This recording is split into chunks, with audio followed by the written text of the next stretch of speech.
The old telescope made its usual creaking sound as David adjusted the focus for the 100th time that night. 3 years he had been working at this small observatory on the hill outside town, and 3 years he had been chasing the same mysterious signal. Every night, like clockwork, it came from the same spot in space. Every morning, his colleagues would shake their heads and tell him it was just equipment problems. But David knew better. This wasn't random noise or a broken machine. Pattern was too perfect, too organized. Someone was trying to talk. The clock on the wall showed 11:30. Most people in the valley below were already asleep, their house lights twinkling like fallen stars. David preferred these quiet hours when the world felt peaceful and the sky seemed closer. He had always been more comfortable with stars than with people anyway. He pulled his worn jacket tighter against the cool night air and peered through the eyepiece again. The signal was stronger tonight, almost like it was getting closer. His notebook lay open beside him, filled with pages of numbers and charts that told a story nobody else believed. David had started working here right after college, full of dreams. About discovering new planets or finding proof of life beyond Earth. 3 years later, those dreams had faded into routine maintenance and tourist groups during the day. But the signal had changed everything. It gave him hope that maybe he wasn't alone in believing there was something more out there. A soft sound behind him made him freeze. It wasn't the usual settling of the old building or the wind through the dome opening. This was different. Like footsteps, but lighter than normal footsteps should be. David turned around slowly, his heart starting to beat faster. The observation room was supposed to be empty. He always locked the door behind him during these late-night sessions. The security system would have beeped if someone had come in. But there she was. A young woman stood near the doorway. Though David was absolutely certain she hadn't been there moments before, she looked to be about his age, maybe a little younger. Her hair was an unusual silver color that seemed to catch the dim starlight filtering through the dome. Even in the low light, he could see her eyes were a deep blue that seemed to shift slightly, like looking at the ocean at different times of day. She wore simple clothes, jeans and a dark sweater, but something about her seemed different. The way she stood was too graceful, too balanced, like she was used to moving in a place where gravity worked differently. "You've been listening," she said, and her voice was soft but clear. There was an accent there, but not one David could place. It wasn't British or French or anything he recognized. The words flowed in a way that sounded almost musical.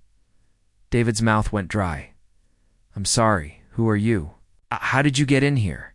She took a step closer, and David noticed she moved without making any sound at all. "I've been sending those signals you've been tracking. For 5 years now, every night. You're the first person who actually paid attention." The notebook slipped from David's hands and hit the floor with a loud slap. 5 years. The signals had only been showing up for 3 years since he started working here, unless someone else had been ignoring them for 2 years before that. "That's impossible," he whispered. "The signals come from deep space, from light years away." Smiled, and it was a sad sort of smile. "Distance isn't always what it seems. Neither is time. My name is Luna, and I've been waiting a very long time for someone like you." David's mind raced through every logical explanation he could think of. This had to be a dream, or maybe he was finally having the breakdown his sister always worried about. Too many nights alone with the stars, too many hours obsessing over unexplained signals. But the cold air on his skin felt real. The sound of his own breathing felt real. "You're saying you're from another planet," he said, trying to keep his voice steady. Luna nodded. "My ship had problems during a research mission. I've been stuck here since then, trying to contact my people while learning about yours. Your world is so different from mine. So much emotion, so much connection between individuals.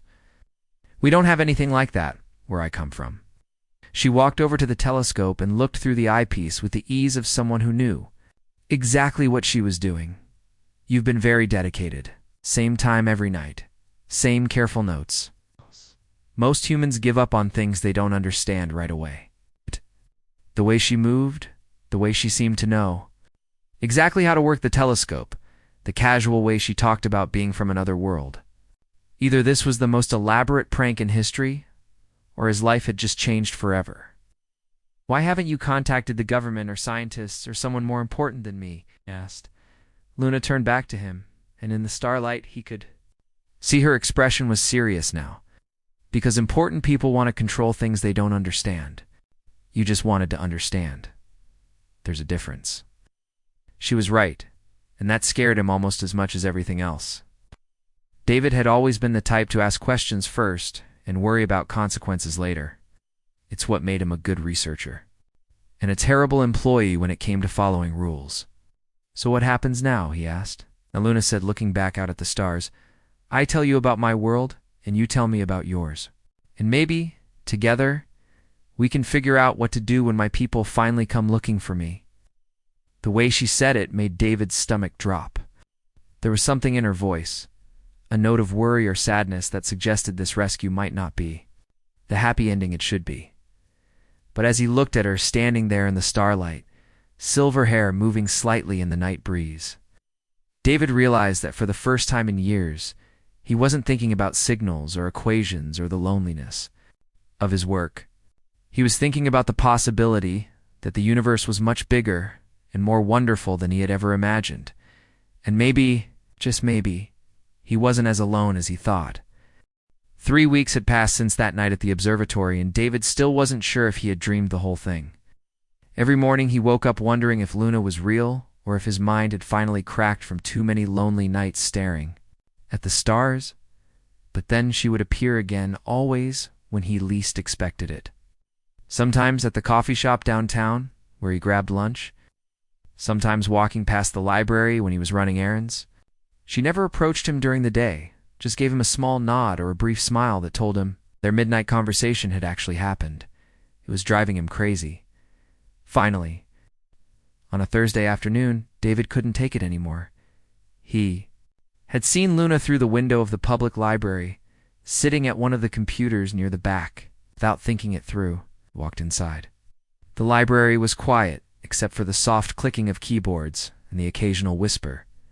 David found Luna exactly where he had seen her, typing something on an old computer. She looked completely normal, wearing a blue cardigan and reading glasses that made her look like any other young woman doing research. "Mind if I sit?" David asked, pulling out the chair next to her. Luna looked up, and for just a second, her eyes had that same shifting blue color he remembered from the observatory. Then she blinked, and they looked perfectly human again. "I was wondering when you'd work up the courage to talk to me in public," she said quietly, closing whatever she had been working on. David glanced around to make sure no one was listening. "How long have you been coming here?" "Almost 5 years, since I first arrived." Luna stood up and gathered her things. "Walk with me." They left the library together and headed toward the small park across the street. It was one of those perfect spring days where everything felt fresh and new. Families were having picnics. Kids were playing on the swings, and nobody paid any attention to David and Luna as they found an empty bench under a large oak tree. "I work here 3 days a week," Luna said, settling onto the bench. "Officially, I'm a research assistant. I help people find information, organize files, fix computer problems. Unofficially, I've been studying your species." David stared at her. "You have a job? Like with taxes and everything?" Luna laughed, and it was such a normal human sound that David felt his world tilt again. "I have an apartment too, and a library card. Your government's computer systems are surprisingly easy to work with when you understand how information flows. But how is that possible? Don't you need identification, social security numbers, all that stuff?" "My people are very good with technology," Luna said simply. Creating a believable human identity wasn't the hard part. Learning how to be human was much more challenging. She pointed to a family nearby, where a little girl was trying to teach her younger brother how to throw a frisbee. The boy kept missing the disc entirely, but every time he failed, the girl would cheer for him anyway and run to get the frisbee back. That Luna said. "That took me months to understand, why she celebrates his failures, why he keeps trying. Even though he's clearly not good at it, why their parents watch with such joy, even though nothing is being accomplished." David watched the scene and tried to see it through alien eyes. They're bonding, playing together. Girl isn't celebrating his failures. She's celebrating his effort. Yeah, the parents are happy because their kids are happy. Exactly. Your emotions work so differently from ours. Where I come from, failure is simply recorded and analyzed. Effort without results is considered inefficient. But here, the trying itself has value. Luna pulled her knees up to her chest, looking thoughtful. I've been learning about human relationships by working at the library. People come in looking for books about love, about loss, about hope. They ask me to help them find stories that will make them feel less alone. Okay. On my world, we don't have stories like that because we don't need them. What do you mean? Form emotional connections the way humans do. We work together. We share information. We solve problems as a group. But we don't fall in love. We don't grieve when someone dies. We don't create art just because it makes us feel something. David felt a strange sadness hearing that. Doesn't that make life kind of empty? I thought it made life simple, Luna said, but now I'm not so sure. They sat in comfortable silence for a while, watching the world go by. David found himself stealing glances at Luna, trying to spot whatever it was that made her seem different. But in the afternoon sunlight, surrounded by normal human activity, she just looked like a pretty woman with unusual hair color. Can I ask you something? David said finally. Of course, that night at the observatory, you said your people might come looking for you? Have you heard from them? Luna's expression changed, becoming more serious. Yes, I've been getting signals for the past few weeks. Faint ones, but getting stronger. They're on their way. Isn't that good news? You can go home. Luna was quiet for a long time before answering. I used to think so, but now I'm not sure what home means anymore. 5 years ago, I understood my purpose completely. Study other worlds, gather information, return to share what I learned. Simple. Now I've learned things that can't be put into a report. I've experienced emotions that don't have names in my language. I've discovered that your coffee tastes better when you're sharing it with someone you enjoy talking to. David felt his heart skip a beat at that last part. You enjoy talking to me? Luna turned to look at him directly, and her eyes were definitely shifting colors now. David, in 5 years of living among humans, you're the first person who looked at my signals and thought someone is trying to communicate. Instead of something is broken, you're the first person who wanted to understand. Instead of dismiss what you didn't recognize. But I'm just a guy who works at a small observatory. I'm not special. That's exactly why you are special, Luna said softly. You listened when no one else would. Notification chimed on Luna's phone, and she checked it quickly. Her expression grew worried. What is it? Another signal. Oh, they're getting closer. Luna stood up from the bench. David, I need you to know something. When they arrive, everything will change. Not just for me, but for your entire world. First contact between our species won't be a small, quiet thing. David felt a chill despite the warm afternoon. How much time do we have? Maybe a few months. Maybe less. Luna looked back at the family with the frisbee, who were now packing up their picnic. I want to learn as much as I can about being human. Before then, will you help me?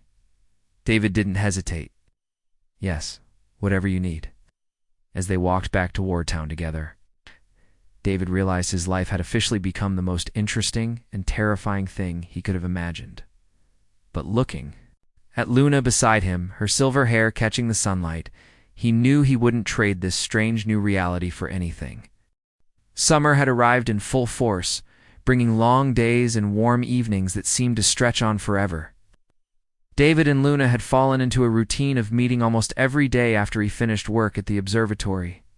What had started as curious conversations about her world and his had become something much deeper. Tonight they were sitting on the roof of David's apartment building, sharing takeout Chinese food and watching the sunset paint the sky in shades of orange and pink. Luna had brought a blanket, and they sat close enough that David could smell the faint scent of her hair, which always reminded him of rain on summer nights. Try this, David said, holding up a piece of sweet and sour chicken with his chopsticks. But be careful, it's hot. Luna leaned forward and took the bite, her eyes closing as she chewed thoughtfully. The combination of flavors is fascinating. Sweet, sour, salty, all at once. On my world, we consume nutrients for efficiency. Food doesn't have so many layers of taste. You're missing out, David said, watching her face light up with discovery. Wait until I introduce you to ice cream. Ice cream. Frozen cream with sugar and flavors. Humans eat it for pleasure, not nutrition. It's basically the opposite of efficient. Luna laughed, a sound David had grown to love over the past few months. Your species confuses me in the best way possible. You do so many things just because they feel good. They ate in comfortable silence for a while, watching the first stars appear in the darkening sky. David found himself studying Luna's profile as she gazed upward. She looked so human in moments like this, but then she would tilt her head in that particular way, or her eyes would catch the light wrong, and he would remember that she came from somewhere impossibly far away. David, Luna said softly, still looking at the stars. Can I tell you about my home? Of course. Luna pulled the blanket tighter around her shoulders. My planet is called Asteria. God, it's smaller than Earth, with 3 moons instead of 1. Sky is always purple, even during the day, because our star gives off different light than your sun. She pointed to a bright star in the constellation David knew as Lyra. We can't see Asteria from here, but it's in that direction, about 47 of your light years away. David tried to imagine a world with purple skies and 3 moons. What are your people like? Logical, peaceful? We work together to solve problems and advance our knowledge. Everyone has a role, and everyone follows it. There's no conflict. Because there's no reason for conflict. We share resources equally, make decisions based on facts, and focus on the greater good of our society. That sounds perfect, David said, though something in Luna's voice suggested it wasn't. I thought so too until I came here. Luna turned to face him, her eyes reflecting the city lights below. On Asteria, when someone dies, we record their contributions and assign their tasks to others. But here, people grieve. They hold ceremonies to remember the person. They tell stories about how that person made them feel. The loss matters beyond just practical considerations. David could hear the wonder in her voice. Have you ever lost someone you cared about? We don't form individual attachments on Asteria. Everyone matters equally, so no one matters specifically.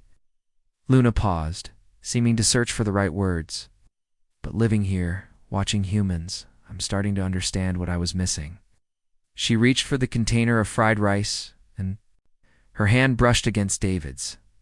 The contact was brief, but David felt a jolt of electricity run up his arm. Wondered if Luna felt it too, because she went very still for a moment.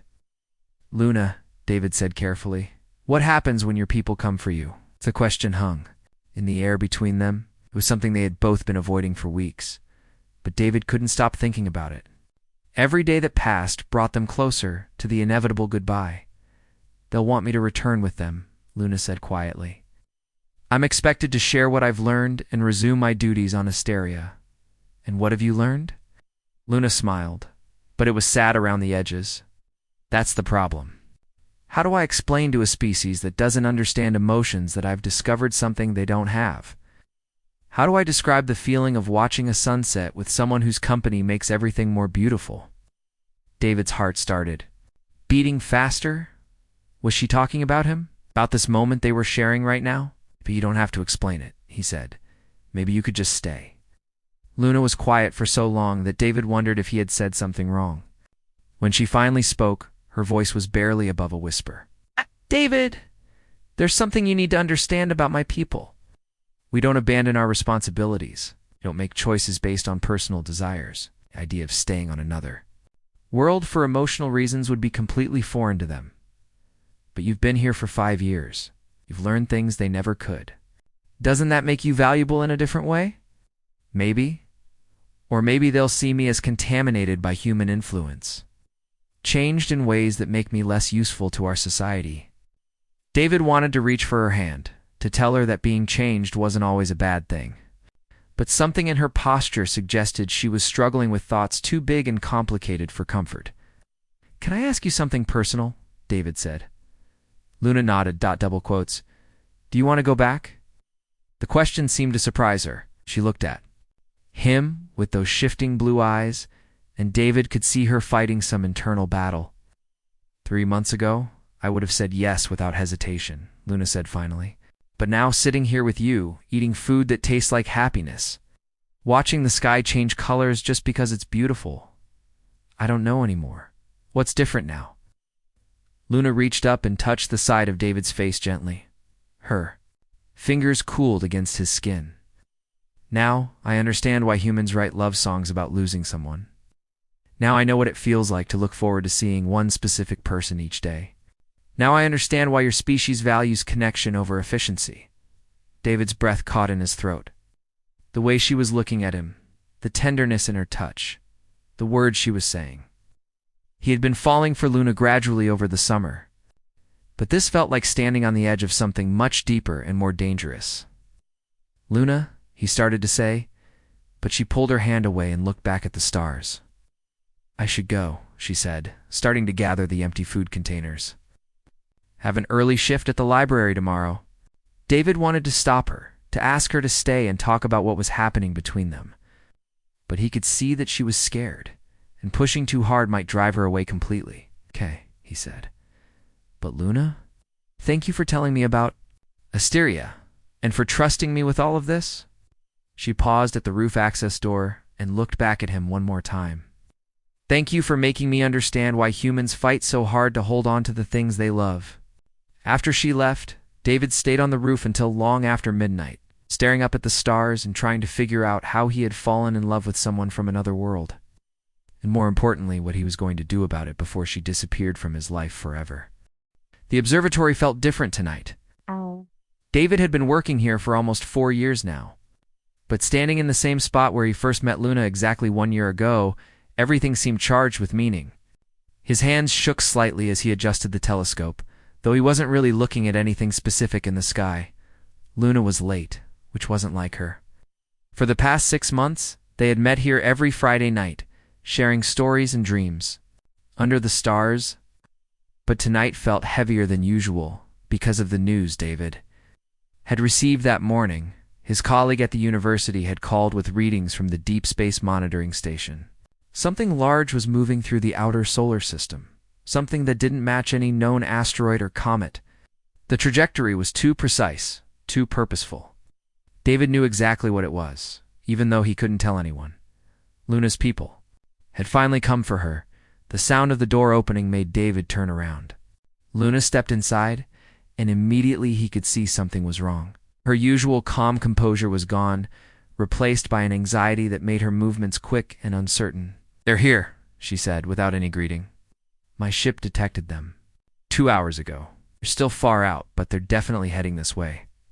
David felt his stomach drop. He had known this day would come, had tried to prepare himself for it. But hearing the words out loud made everything suddenly real. How long do we have? He asked. Maybe a week? Possibly less if they decide to increase speed? Luna walked over to the telescope, her fingers trailing along its metal surface like she was saying goodbye to an old friend. David, there's something. I need to tell you about what happens next. What do you mean? Luna turned to face him, and in the dim starlight, David could see tears forming in her eyes. He had never seen her cry before, and the sight made his chest tighten with panic. When they take me back, I won't be the same person who returns, she said quietly. My people have ways of removing what they call contaminating influences. They'll take away these emotions I've learned to feel. They'll erase the parts of me that have changed during my time here. David felt like someone had punched him in. The stomach? They can do that? It's considered necessary for reintegration into our society. Someone who has spent years among emotional beings becomes unreliable for logical decision-making. So they'll fix me? Fix you? David's voice came out louder than he intended. Ow. Luna, you're not broken. What you've learned here, what you've become, that's not contamination. That's growth. Luna smiled through her tears. You see it that way because you're human. But my people will see it as damage that needs to be repaired. Ow. David couldn't stand it anymore. For months he had been holding back his feelings, telling himself it was complicated, that there was no future for them anyway. But hearing that Luna might forget everything they had shared, might forget him entirely, broke something loose inside his chest. I can't let that happen, he said, stepping closer to her. Luna, I need to tell you something, and I should have said it months ago. David, don't make this harder than it already is. No, listen to me. David reached for her hands, holding them gently in his own. I have loved you for years. Even before I met you, I was in love with the mystery you represented, the hope that someone out there was trying to communicate. When I was tracking your signals night after night, I wasn't just looking for scientific proof. I was looking for connection. Luna tried to pull away, but David held on. When you appeared in this room that first night, it wasn't just first contact for me.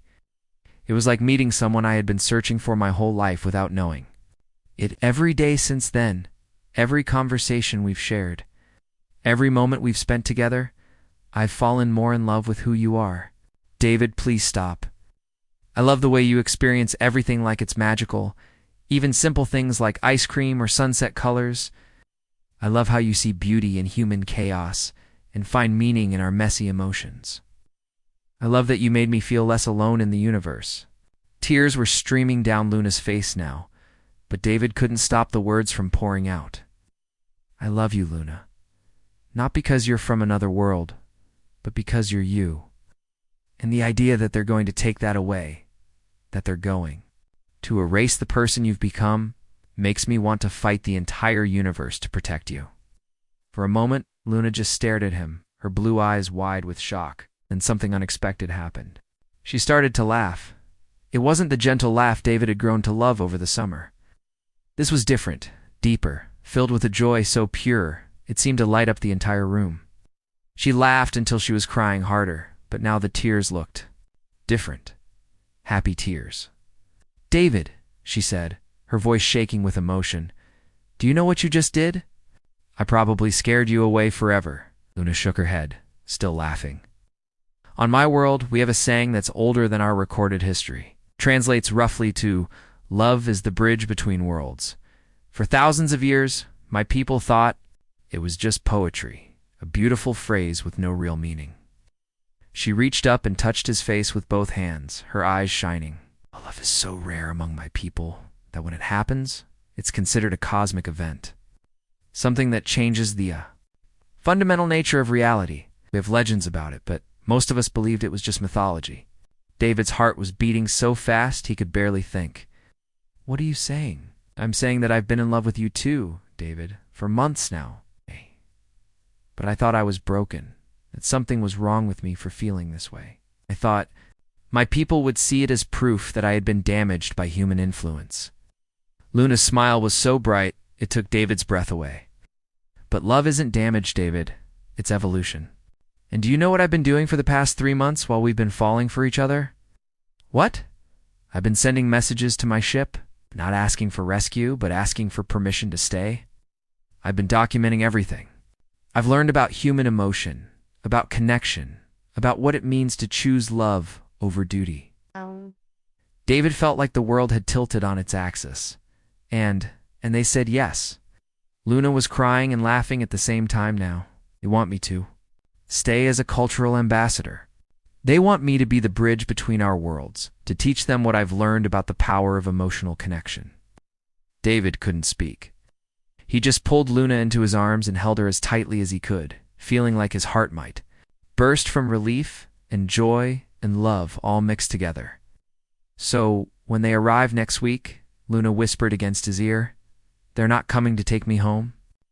They're coming to establish peaceful contact with Earth and you. David Chen are going to be humanity's first official liaison with an alien species. I don't care about any of that, David said, pulling back to look at her face. Just care that you're staying. I'm staying, Luna confirmed, and then she kissed him under the same stars where they had first met, where David had first dared to hope that someone out there was listening. It was, David thought, as the universe sparkled. Around them, the most perfect ending and beginning he could have imagined. 6 months later, David barely recognized his life anymore. The small observatory that had once been his quiet refuge was now bustling with activity around the clock.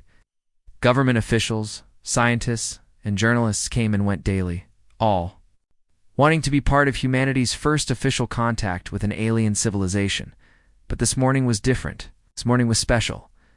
David stood in front of the bathroom mirror, trying for the 5th time to get his tie straight. His hands kept shaking, which was ridiculous because he had given dozens of interviews and presentations over the past few months. Today shouldn't feel any more nerve-wracking than those, except today he was getting married. You're going to wear a hole in that tie if you keep adjusting it, Luna said from the doorway. And David turned to see her watching him with an amused smile. She looked beautiful in her simple white dress, though she had insisted on adding small silver details that caught the light in ways that reminded David she wasn't entirely human. Her hair fell in loose waves around her shoulders, and she wore the necklace he had given her last month, a pendant shaped like Earth that she said would help her remember where she chose to make her home. "I'm nervous," David admitted, finally. "Giving up on the tie? Is that weird?" We've been living together for months. We've faced government committees and alien diplomats together. But the idea of promising to love you forever in front of both our species makes my stomach flip.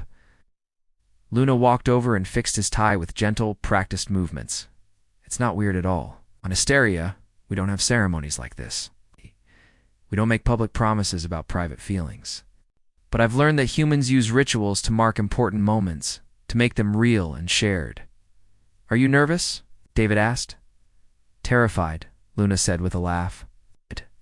But the good kind of terrified. The kind that means something matters so much. You can't imagine your life without it. Through the window, David could see the preparations happening outside. The ceremony would take place in the field behind the observatory, under the same sky where they had fallen in love. Chairs were arranged in neat rows, and technicians were setting up equipment to broadcast the event to both worlds. It had been Luna's idea to make their wedding public. When the story of their relationship broke in the media, it had captured imaginations around the globe. Two beings from different worlds choosing love over everything else seemed to give. People hoped that connection was possible across any divide. "Ready?" Luna asked, taking his hand. David squeezed her fingers, feeling the familiar warmth that always calmed his nerves. "Let's go get married." The ceremony was a blend of human traditions and customs Luna had created to honor her own culture. David's sister officiated, reading vows they had written together that spoke about love as a universal language and connection as the foundation of all peaceful relationships. When David looked out at the audience, he saw faces from around the world. Government officials sat next to Luna's co-workers from the library. Scientists shared rows with neighbors from town who had watched their relationship develop from a distance. And in the front row, wearing specially designed suits that allowed them to breathe Earth's atmosphere, sat 3 representatives from Asteria. Commander Vex, Luna's former supervisor, had arrived with Luna's parents 2 weeks ago. David had been terrified to meet them, but they turned out to be curious and kind, fascinated by human customs, and grateful to see their daughter so happy. "David Chen," Luna said, when it came time for their vows, her voice carrying clearly in the still air, "You taught me that love isn't a weakness or a distraction. You showed me that choosing someone doesn't make you smaller, it makes you bigger. You are my bridge between worlds, my guide to understanding what it means to build a life based on connection rather than just purpose." David felt tears building in his eyes as he spoke his own vows. "Luna, you didn't just change my understanding of the universe. You changed my understanding of what it means to be alive. You showed me that looking for life among the stars was really about learning to live fully right here. You are my greatest discovery and my greatest adventure. And I promise to love you across any distance, through any challenge, for the rest of my life." When they kissed, the crowd erupted in cheers that seemed to echo across both worlds. The reception was held in the observatory itself, transformed with lights and flowers into something magical. David watched Luna dance with her father to music that blended human melodies with harmonies from Asteria. He saw government officials trying to learn alien table manners, while Luna's people sampled wedding cake and declared it inefficient but delightful. "How does it feel to be married to an alien?" asked Dr. Kim, David's former colleague. During a quiet moment, David looked across the room where Luna was teaching a group of children how to say hello in her native language, her face glowing with joy and patience. "I don't think of her as alien anymore," David said. "She's just Luna. She's home." Later that night, after all the guests had gone and the equipment had been packed away, David and Luna climbed up to their favorite spot.